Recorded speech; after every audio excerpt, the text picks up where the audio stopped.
Do you sometimes spend hours on your phone or social media without realizing it?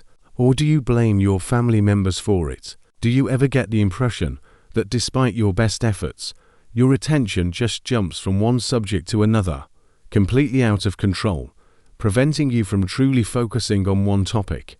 First of all, you should know that in this daily struggle to stay focused, you are not alone. You could say that we are facing a worldwide epidemic of concentration. It's not your fault. You are not broken or simply unable to maintain concentration for more than a few minutes. Attention deficits have much deeper roots than the abilities of individuals. There are systemic forces working against your will and desire not to be distracted, and it goes far beyond the mainstream influence of cell phones and social media. Want to understand who has stolen your attention and, more importantly, how to get it back? Welcome to ProMind. Our mission is to help you move in the direction you want your life to go. So if you want to create a freer, more independent life for yourself, subscribe to ProMind right now. In just a few minutes each week, you'll learn about the most important things from the best personal development books. Now let's dive into the best-selling book Stolen Focus by Johann. When we're not completely engrossed in our screens, we're sometimes amazed at the relationship people have with their phones. In line at the supermarket, on the subway, sometimes even during work meetings, everyone is chained to their cell phones. This real addiction has a huge impact on one of the most valuable resources we possess, our attention. But, as Johann clearly explains, blaming our distractions and inability to focus solely on smartphones and the internet is a very simplistic view. Sure, new technologies have exacerbated the attention epidemic we all face, but the forces at work are much deeper and much older. Understanding them is essential to finding the right solutions, both for each individual and for society as a whole. Here are the 4 main reasons why it is becoming increasingly difficult to maintain focus. The first reason is that information overload. Researchers have found that for more than a century, long before the internet and social media, the amount of information we encounter every day has been steadily increasing.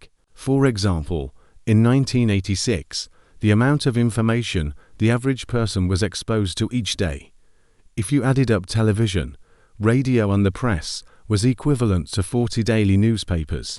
By 2007, this figure had more than quadrupled. Since then, with the rise of the internet and social media, this trend has only accelerated. Receiving, absorbing and digesting so much information takes time, energy and attention. It's exhausting.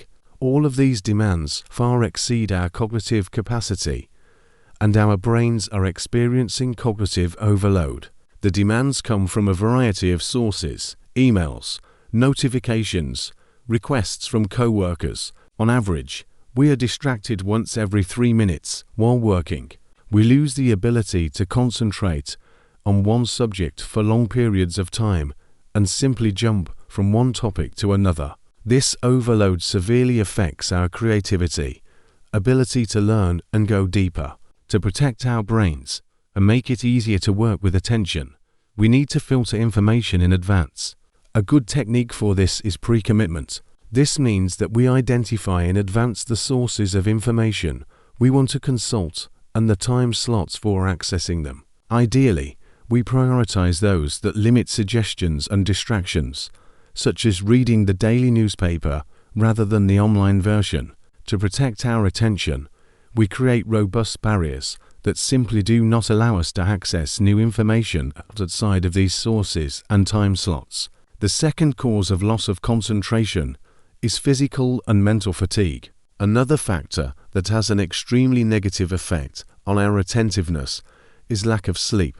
The effect of lack of sleep on our intellectual abilities is comparable to the effects of alcohol. In less than a century, the average sleep duration has decreased by more than an hour. 40% of Americans are chronically sleep deprived. Only 15% of people claim to wake up rested in the morning, and 1 in 4 sleep less than 5 hours a night. During sleep, our brain cleanses itself of the debris that has accumulated during the day. This operation cannot be done during wakefulness, and without enough sleep, this waste accumulates and prevents us from focusing. Lack of sleep doesn't just affect our cognitive abilities. There are other negative effects on our health, such as cardiovascular problems, obesity, and mental health disorders. The way we have learned to compensate for this chronic fatigue, such as with caffeine, only masks the problem. These stimulants don't give us more energy. They simply block the receptors that tell our bodies that we are tired.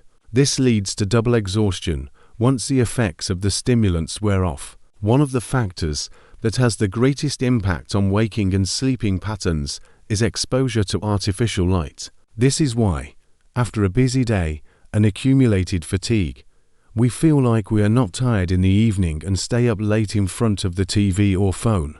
To maintain focus, it is recommended to set bedtime and rise time so that you sleep at least 7 to 8 hours a night and avoid screens 2 hours before bedtime. The third reason, technology and the attention economy. The two main culprits of our perpetual distraction that are always being pointed out are the phone and social media apps. We think that if we have a hard time avoiding these distractions, it's only because of a weakness of character, a lack of will on our part. In fact, it should come as no surprise that using these technological tools is addictive. Entire teams of the world's best designers and engineers work to encourage us to spend as much time as possible in their apps. The reason is simple. Their business model, the way they generate revenue, is directly related to the amount of time we spend using their services. The more time we spend in the app, the more likely we are to see ads. But also, more importantly, the more we interact with the content offered, the more the app development company learns about us and our preferences. Our profile becomes more relevant, and their offers become more compelling to induce us to buy. We can define this business model as surveillance capitalism, and the exploitation of our brain mechanisms by these services can be called manipulation. Customized solutions, such as periods of digital detox, reconfiguring our phone to eliminate distracting notifications, or installing software that prohibits access to the internet or certain apps for predetermined periods, can help us protect our attention. But the individual approach is inevitably limited. Collective solutions are needed to reduce its impact on our ability to concentrate. The fourth cause is stress and modern lifestyles. In the first scientific study on attention in 2020, the phone ranked only fourth, behind lack of sleep or changes in life circumstances, such as having a baby or getting older. In first place was stress. When we feel our safety is threatened, our physiological response is to go into a state of heightened alertness. Instead of focusing on a single object, our brain continues to scan the environment for potential dangers so that we can react and protect ourselves as quickly as possible. In order to maintain attention, we need to feel safe. Although statistics show a significant decrease in violence in most countries over the last century, this is not the message we get from the media on a daily basis. Other global issues, such as climate change and financial crises, reinforce this sense of danger.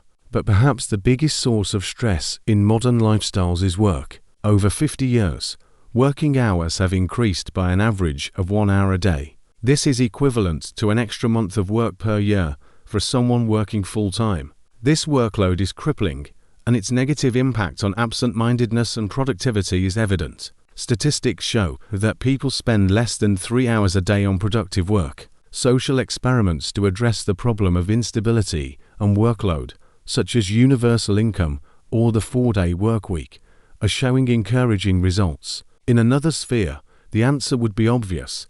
If I want to win a sporting event, would it be a good strategy to have an exhausted team? In the world of work, however, a cultural shift has yet to occur. Echoing Johann research, the list of systemic causes affecting our ability to concentrate goes on and on.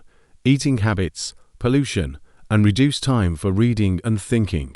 If there is one category of people who are particularly affected by these environmental changes and reduced ability to concentrate, it is children. The incidence of hyperactivity and concentration problems among school children has increased more than tenfold in recent decades. Again, research shows that this has less to do with any deficiencies of the new generation. It has more to do with the environment in which they are growing up. The education system also needs to evolve to make it easier for students to focus and learn. In this video, I decided to focus on aspects that each of us can influence directly, but Johann Hari makes it very clear, any individual decision is just a band-aid. The forces at work in our environment are so entrenched that any hope of countering them with the goodwill of each individual is a challenge lost in advance. As with climate change, the situation goes far beyond what is possible on an individual scale. We need to act together, demand new standards, new paradigms governing society as a whole. Johann has identified 3 areas where collective action is needed to bring about truly profound change. Ban surveillance capitalism, whose business model is to offer free services to the end user and in return sell their profile and interests to advertisers. That way, the customer becomes the end user again. The company offering the service will put his interests at the center of its decisions, rather than the interests of advertisers who seek to keep eyes glued to screens for more profit. Encourage a 4-day workweek. Giving workers more time to relax and spend quality time with their families will help reduce fatigue and stress levels and restore concentration. With the right approach, reducing working hours will not affect the company's bottom line. The increased focus will increase productivity, and the company will be able to do in 4 days what it normally does in 5. Change the parenting paradigm and limit the omnipresence of rules dictated by adults. Creating space and time for a free exploration and play will allow children to develop their natural curiosity and desire to learn. These developments, these changes, require us to question already established systems that consciously or unconsciously contradict each other. In order to foster an environment conducive to attention, we need to organize and problem solve collectively. We, as a human species, are currently facing a number of serious challenges, the most important of which is probably climate change. To find solutions to these problems, we need all of our attention. Now you know the root causes of the attention epidemic we are all facing, according to Johann Hari's book Stolen Focus. By doing a few of the right things every day, we can combat constant distractions and regain our power of attention. But to get to the root of the problem, individual actions are not enough. It will take collective and committed action to demand and achieve the necessary systemic change. What about you? What factors are distracting you the most? What actions can you take to protect your attention? Share with the entire ProMind community by leaving a comment. Thanks for watching and see you in the next videos.